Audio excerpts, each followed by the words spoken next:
বাঁকুড়া অনুশীলন সমিতি বাঁকুড়া জেলার সার্বিক অনুশীলন কেন্দ্র। দীর্ঘদিন ধরে এই সমিতি সামাজিক এবং আর্থিক বিকাশের অনুশীলন করে চলেছে। তাদের সামাজিক অনুশীলনের একটি অত্যন্ত গুরুত্বপূর্ণ পদক্ষেপ হলো গুণীজন সম্বর্ধনা। তারা প্রতি বছর সমাজের দুজন করে ব্যক্তিকে তাদের সামাজিক অবদানের জন্য নির্বাচিত করে সম্বর্ধনা জ্ঞাপন করে আসছে। এবার তারা বিশিষ্ট অধ্যাপক ও সাহিত্যিক তপন কুমার মুখোপাধ্যায়কে এবং বিশিষ্ট চিকিৎসক তথা সমাজসেবী ডক্টর জিতেন্দ্রনাথ বন্দ্যোপাধ্যায়কে অনুশীলন পুরস্কার প্রদান করল। অনুশীলন পুরস্কার প্রদান অনুষ্ঠানে অধ্যাপক ও সুসাহিত্যিক তপন মুখোপাধ্যায়ের বর্ণময় কর্মজীবন, সাহিত্য ও সংস্কৃতির ক্ষেত্রে তার অবদানের বিভিন্ন দিক তুলে ধরেন। আর এক সাহিত্যপ্রেমী মানুষ রামপ্রসাদ বিশ্বাস এবং সমাজসেবী সুচিকিৎসক ডক্টর জিতেন্দ্রনাথ বন্দ্যোপাধ্যায়ের মানব সেবায় নিবেদিত জীবনচরিত তুলে ধরে স্মৃতিচারণ করেন সমিতির এক কর্মব্যস্ত ব্যক্তি প্রশান্ত মুখার্জি। দুই গুণীজনকে মানপত্র এবং নানান উপহার দিয়ে সম্বর্ধিত করা হয়। এদিনের অনুষ্ঠানে সভাপতিত্ব করেন সমিতির সভাপতি রাজকুমার সুরেখা। অনুষ্ঠান সঞ্চালনা করেন সমীর দাস। বাঁকুড়া থেকে সুনীল দাসের রিপোর্ট, RLM নিউজ।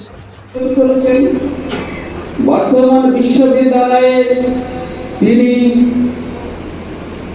উল্লেখযোগ্য স্থান দ্বিতীয় স্থান দখল করেছেন। কামারপুকুর কলেজেই তিনি বিদ্যাদান করেছেন।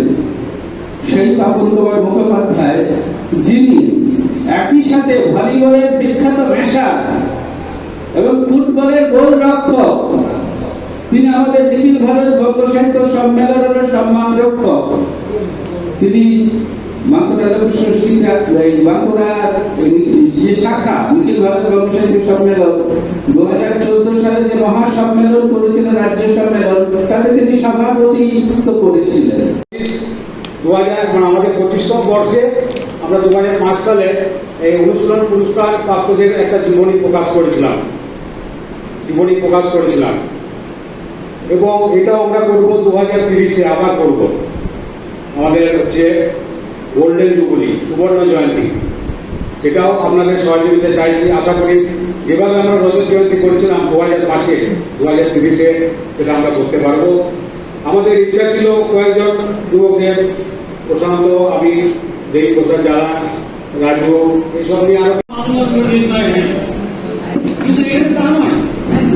সাহিত্যের সঙ্গে রয়েছে সমাজ সেবা। যে প্রতিষ্ঠান থেকে আমি পাচ্ছি সেই প্রতিষ্ঠানের সঙ্গে যেন একটা দায়বদ্ধতা আমার সঙ্গে যুক্ত হয়ে গেল, যে দায়বদ্ধতাতে সমাজ সেবা যেন আমার গায়েও লাগলো। পারি না পারি কিছু হয়তো করতে পারি। সমাজ সেবামূলক সংগঠন কাজে করতে রয়েছি। সমাজ সেবার কাজটা কিন্তু এক ধরনের এমন একটা কাজ যেটা বাঁকুড়া সমিতির সদস্যরা ভালোভাবে ঠিক পায়, যে ঘরের কে পরের বস্তা, এটাই একটা কাজ আমাদের। তো যাই হোক, আমরা কিন্তু এই কাজে ব্রতী হয়ে আমরা নিজেকে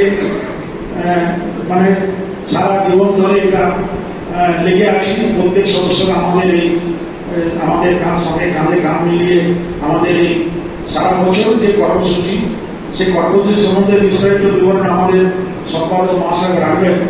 তো দু একটা কথা আমি বলছি, যেটা আমরা এখন মূলত সামনে যেটা, যেমন গত কয়েকদিন আগেই আমরা সম্ভবত 23